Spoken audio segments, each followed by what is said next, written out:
Gua sangat menyambut dengan baik kalau ada brand yang berani ngedatengin HP flagship resmi di Indonesia. Ya soalnya persaingan entry level, mid range, mid to high, premium mid range itu seru ya, persaingannya banyak. Tapi segmen flagship ini pilihannya sedikit banget.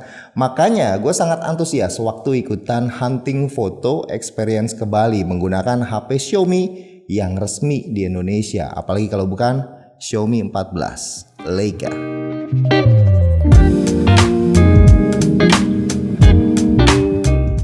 Yes, ini adalah Xiaomi 14 yang co-engineer with Leica dan tentu aja unitnya tuh unit resmi. Kalau kita lihat ya, dusnya ini lagi-lagi ya ada keterangannya versi Indonesia, dusnya didominasi warna putih. Terus dapetnya juga lengkap ya, dapat case officialnya, SIM ejector, casan yang 90 watt, kabel USB A to USB C. Nah ngomongin soal desainnya, karena ini yang base model, jadi ini yang paling terkompact dengan bentang layar 6,36 inci yang cukup ringan, gampang dipegang, handlingnya pun nyaman. Desainnya menurut gue bagus, pilihannya ini ada warnanya, ada 3 ya.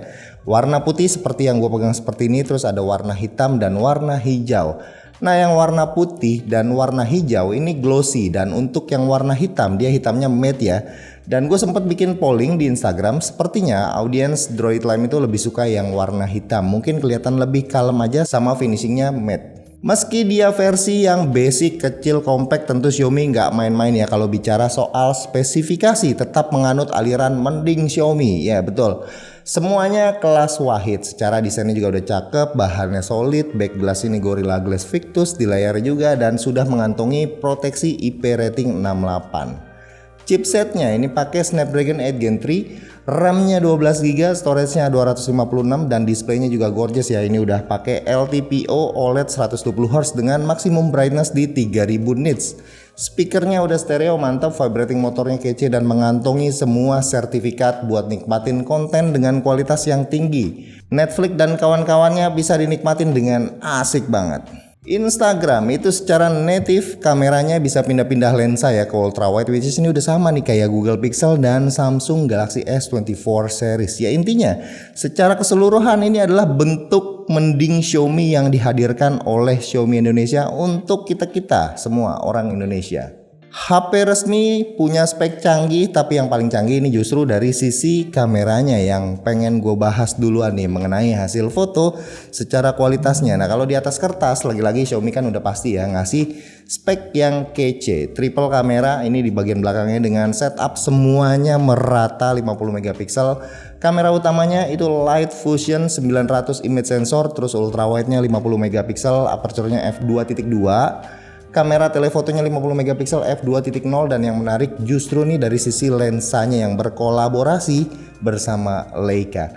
Mereka memberikan Leica Samilux. Nah ini buat yang belum tahu ya, kalau Samilux ini adalah terms dari Leica yang mengindikasi kalau lensanya ini punya bukaan maksimum di aperture f1.4 yang aslinya adalah singkatan SUMI, maksudnya adalah highest point, titik tertinggi, dan lux yang artinya adalah cahaya. Terus mereka menghadirkan floating telephoto lens untuk 75mm nya, dimana ini juga punya bukaan yang sangat besar di aperture f2.0. Nah ini lebih besar ya daripada lensa telefotonya iPhone 15 Pro.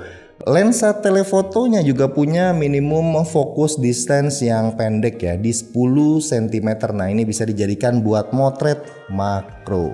Oke, balik lagi ke Bali, kita diajak ke Desa Tenganan. Nih di sini menurut gua tempat yang sangat pas ya buat ngetes nyicip experience dari kamera Xiaomi 14 ini. Nuansanya yang tradisional, pas banget buat pakai nih mode Leica Authentic.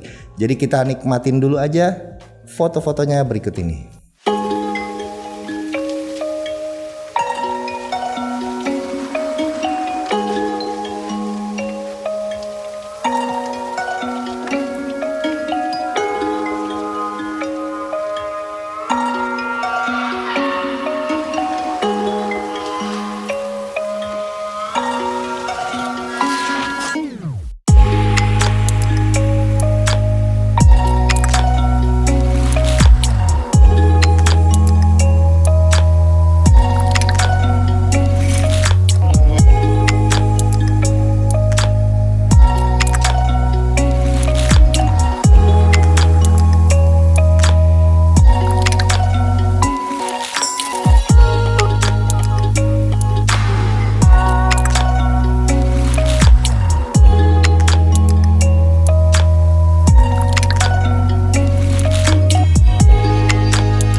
Yang sangat gue sukai tentu adalah master lens systemnya, dimana ini bisa dibilang simulasi untuk portrait mode-nya dari 35 mm sampai ke 90 mm. Yang favorit gue adalah 35 dan 50 mm nya, dimana ini punya feel seperti hasil foto kamera profesional. Tone warna yang asik banget, kualitas yang cukup baik, dan shutter speednya juga cukup cepat.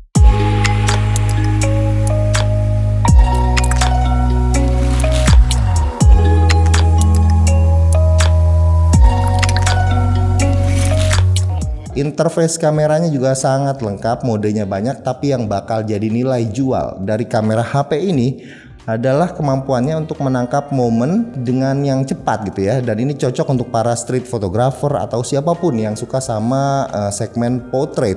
Nah, di sini kita ditemani sama Sandi Wijaya. Ini seorang fotografer profesional, documentation and travel, di mana hasil fotonya ini kental banget dengan lensa 35 mm dan portrait.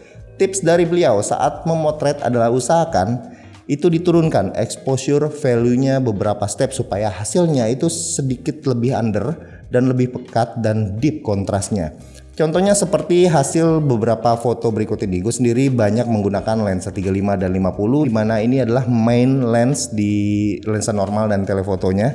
Hasilnya ini cukup asik, keren parah, dan deep warna dan pekat kontrasnya, dan hasilnya juga cukup tajam. Jadi kalau untuk tips dari gua itu coba ganti titik fokus menjadi average, jangan menghitung dari phase focus, dan sisanya tinggal mainkan exposure value-nya seperti yang dibilang sama Mas Sandi Wijaya. Jadi biar hasilnya lebih optimal lagi. Nah, sentuhan Leica ini emang berasa banget ya di kamera HP ini, apalagi kalau kalian menggunakan mode black and white-nya. Nah, dengan kombinasi yang gue bilang sebelumnya, bisa menghasilkan foto black and white yang sangat dramatis.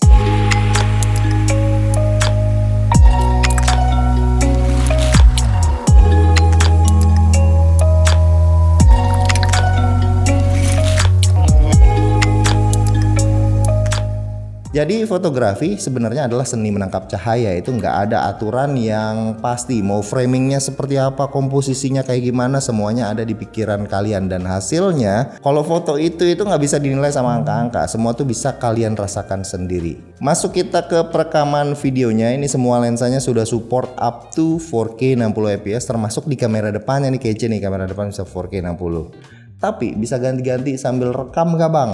Bisa, tapi di 4K 30 fps saja. Nah, yang menarik dari lensa videonya adalah ini nih, lensa telefoto makro, yang di sini gua jadi kayak fotografer videografer Nat Geo ya, yang bisa rekam video makro yang sangat beautiful, close banget dengan tingkat bokeh yang sangat natural. Oke, gua nggak mau nampilin yang gimmick-gimmick. Fitur yang gue sebutin tadi itu adalah fitur yang beneran harusnya bakalan kepake even untuk orang yang biasa banget. Jadi tiba-tiba bisa jadi motret, jago motret, at least jadi belajar lah, bisa motret dan belajar fotografi. Oke, segitu aja video kali ini. Gua Fahmi dan kita ketemu lagi di video yang berikutnya. Bye.